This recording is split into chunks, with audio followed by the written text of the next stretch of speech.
Hi everyone, it's Niamh here and welcome to my art journaling channel. Today we're going to be painting some large faces or using large images in our art journals.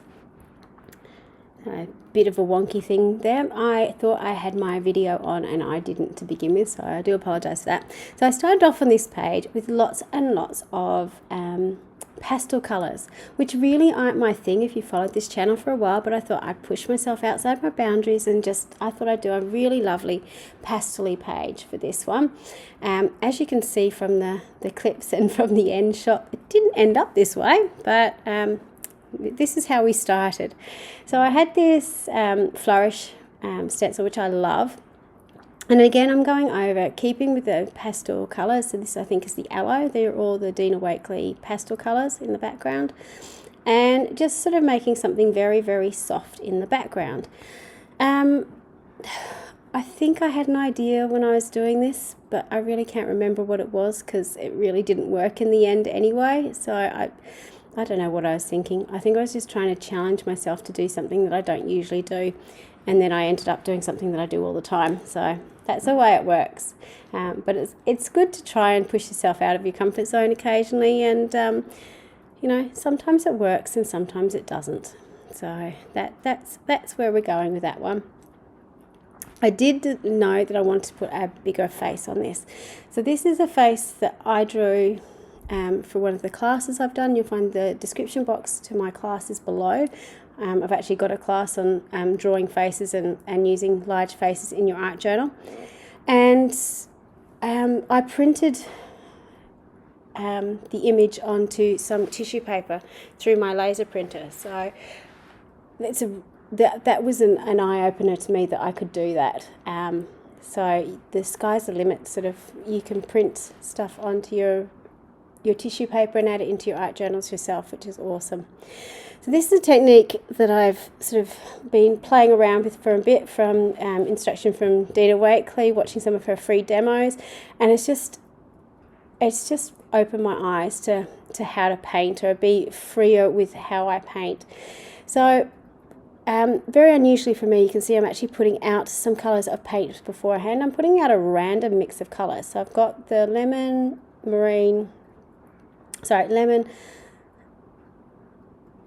magenta, trying to think. I think that's ocean, and I've got some night, and I think I've got some purpley, either fuchsia or eggplant there as well. So I started off with the yellow, painting it in most of the places. That's sort of my base colour, and then using the pinks to boost some of those colours and the blues as a shadow. Then I'm going in with the night to create some deep shadows on the face. So it looks a bit weird and wrong and wacky, but it does all tie together at the end. I do promise you that. And when it starts to tie together is when you start to put the shadows on. It's really, really magic, especially when you're sort of looking at the image close up. So you can sort of see what's being pushed back into the background, and where the yellow is, it's sort of coming forward. So you can sort of balance up what you're doing. Now I'm going in with some lighter pink colour, just again to add some of those highlights back in where I've been a little bit heavy-handed. But I really didn't like the pink because it was too white. Even though it is a pink colour, you can sort of see on here it sort of looks too white. So I decided to again go back in with the yellow, which I really loved. And it's really funny because I'm not a yellow person usually, but just adding that in and the pink back again just really balanced up the whole image. Now it looks a bit odd and alien, and it will continue to do so until you add the eyes in properly. Until you actually finish your eyes, everything about a face will look odd. But I like to put the eyes in at the end just to make it look finished when I'm finished. So some people prefer to do the eyes straight up because then it looks more human instead of looking weird as you're doing it. I prefer to do it at the end. So it really doesn't matter which way you choose to do it, as long as you do it is the most important thing. So you can see I'm just layering up the colours. I'm not using very much. You can see I had very little amount of paint out to begin with.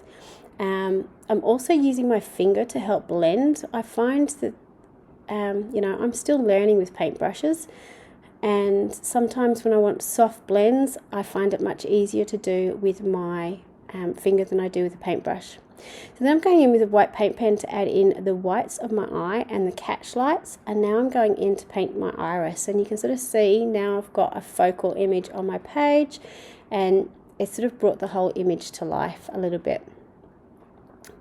So going in with a little bit of white to sort of put a little bit of reflection in my blue, and again to sort of make it look more realistic. So once I finished that, it was up to doing the hair, and again, no rhyme or reason to why I chose pink, except it sort of contrasted against the blue of her skin. So that's what I did. I went in with my pink. Also because I had some of that fuchsia out on my page to use as shadow, and I hadn't really used it on the other image, so it was more a case of not wanting to waste what paint I had out of my palette, and my pink had been out previously, so it was easy to grab. I'm also using some of the night to blend in together, and the good thing about, which again is not something I do very regularly, but when you actually blend wet paint into wet paint, you're going to get beautiful blends of colours. So that night, once it's mixed with the fuchsia and the pink, it gives a beautiful purple blend to it. So even though I've got the night on both parts of the image, the face and the hair, on the face it looks blue because it was sort of put over a blue image, and on the hair it looks purple because it's put over the pinky purpley colours. So once I've finished painting my face, I'm just going in now with my Stabilo oil pencil to add some detail. Now I'm using my Stabilo oil pencil, I'm holding it really, really loosely in my hand. I'm using lots and lots of scribbly lines to create some extra shadows and to interest and texture on my page. And this is a technique that I've really been loving at the moment. It certainly freed me up. I'm being much less precise in my lines, which I really love. It makes me happy. It makes me feel more painterly when I do it like that. So I was standing there staring at it going, I really love that face, and that background's a nightmare. It was just too light against what I wanted to do. So I decided to go completely the opposite and go really, really dark. And to cover it all over. So I would just have little lines of writing in the background. So that's what I did. This is a huge stencil from Stencil Girl, which I actually cut in half because this is like, I think 48 the original stencil is like 48 centimeters long. I presume you use it for house decorating. I don't know why you would need a stencil that big, but it's lovely because you've got these beautiful big loopy handwriting and so on. But yeah, so I've got two lovely loopy handwriting stencils now instead of one. So because it was really hard to sort of stencil around the curve of the spine because my book's getting a little bit chunky, I just used a paint brush to sort of paint in the extra, and I went around the rest of her image, and as soon as I put the black on, this image made sense. Now it sort of was coming out of the shadows.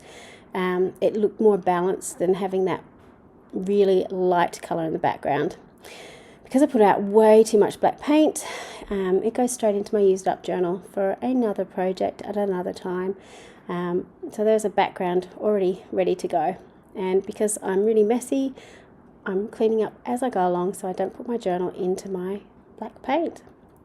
I did think I wanted to put some words on her. I was going to put some words over that loopy writing because I don't really have anything on that page, but I decided not to, and I left it on the right hand page, and I found this quote chip which says she was peculiar, which I quite liked because she kind of is. She's a little bit alien-esque and random, but I just really, there's something about her that I really love. So that's basically it. Just going in with a white Stabilo oil pencil to add a little bit more scribble and highlight. Here's a close-up of the page, so you can sort of see the texture, you can see the layers of paint, you can see the scribbly lines and how they sort of all play together to make this woman look a little bit crazy. And the final piece with the black background. So I hope you have a go at trying using large images in your art journal. Have a go at painting them crazy colours. It's lots of fun. It's very forgiving because it doesn't need to look perfect because you are using crazy colours. You can kind of get away with being a little bit more experimental. Until next time, bye for now.